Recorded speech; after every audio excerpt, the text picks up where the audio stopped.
Dans ce tutoriel, on va illustrer les différents paramètres dynamiques de Carmetal en construisant la représentation graphique de la fonction carré.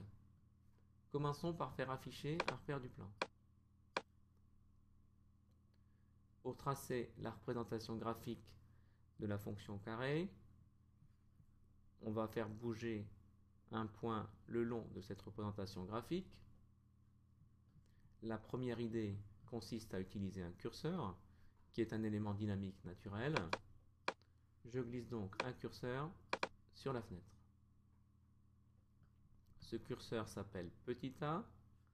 Sa valeur minimale est -5, sa valeur maximale est 5.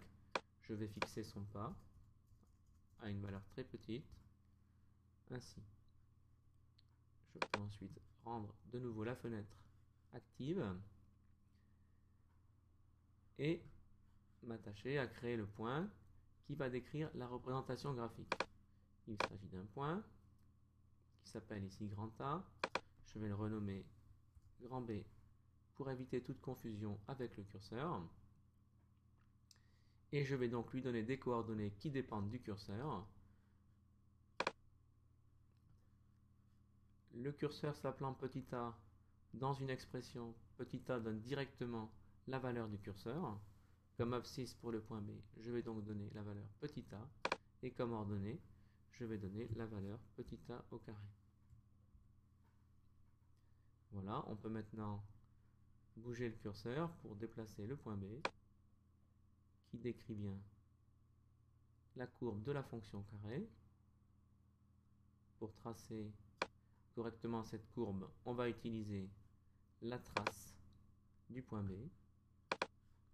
On va donc activer la trace, choisir un mode point gras ici, et ne pas faire afficher le nom du point. Et alors, en faisant bouger le curseur, on construit la représentation graphique de la fonction carré. On va dézoomer pour faire disparaître la trace.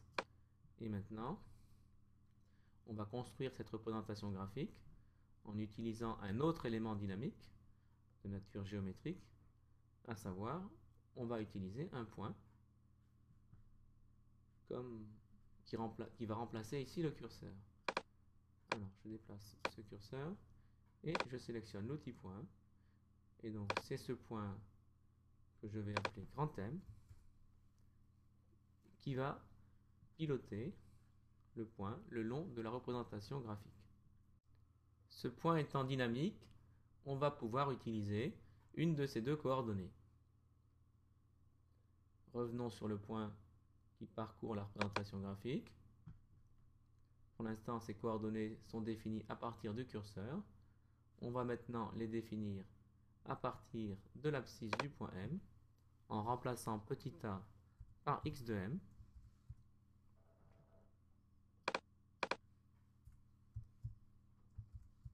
Voici. Désormais, c'est donc le point M qui pilote le point. En déplaçant le point M, alors il faut dézoomer un peu. Ici, on est trop près, voilà. Alors, vous voyez qu'en fait, l'abscisse, l'ordonnée du point M n'intervient pas. La seule question est de savoir quelle est l'abscisse du point M. C'est bien elle qui pilote. Alors, je suis trop loin ici, voilà. C'est bien cette abscisse qui pilote la position du point sur la courbe.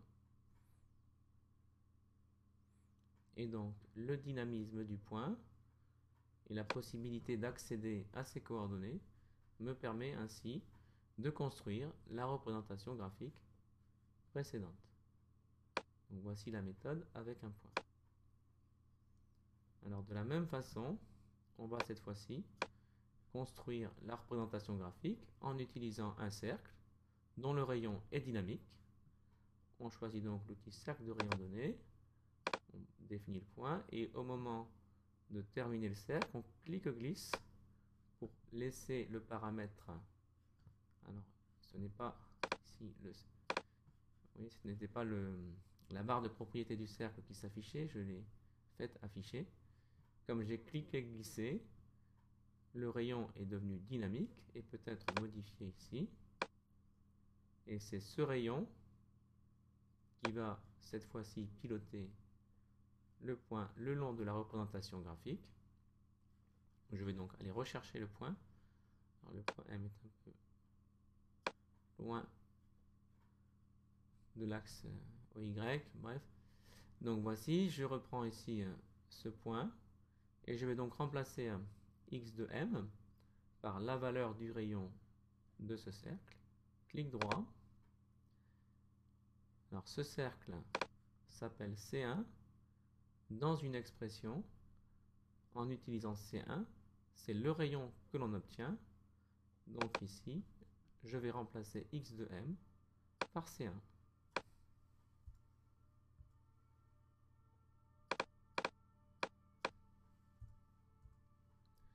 Voici.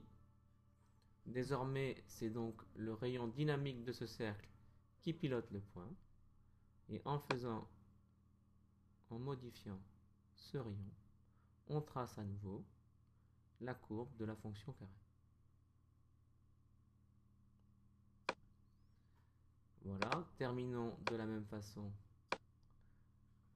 en utilisant cette fois-ci un angle dynamique, un angle dont la mesure est dynamique pour piloter le point le long de la représentation graphique. On fait disparaître ici la représentation graphique. On trace un angle. Comme précédemment, je vais faire un clic et glisser pour obtenir un angle dynamique. Je fais afficher les propriétés, la barre de propriétés de cet angle. Voici. Je m'aperçois que la mesure est bien dynamique. Je peux faire bouger cette mesure. L'angle s'appelle A1 et comme précédemment, dans une expression, A1 va donner directement la mesure de l'angle. Par conséquent, je n'ai plus qu'à prendre ici pour le point.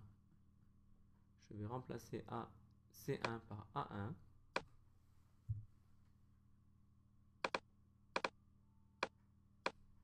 Voici. En modifiant la mesure de l'angle, je vais alors déplacer le point ici. Alors attention, les angles sont en degrés, donc ça fait de grandes valeurs. Il faut donc aller très proche, s'approcher fortement de 0 pour voir apparaître les points ici. Voilà, pour corriger ce petit problème, je vais modifier l'échelle ici, par exemple, en divisant par 20 à 1, et donc en divisant par 400 l'ordonnée. Et cette fois-ci, j'aurai quelque chose de plus précis. Voici. Et donc vous voyez que l'angle qui est dynamique et le fait qu'on puisse accéder à sa mesure me permet de tracer la représentation graphique en utilisant cette fois-ci un angle dynamique. Voilà.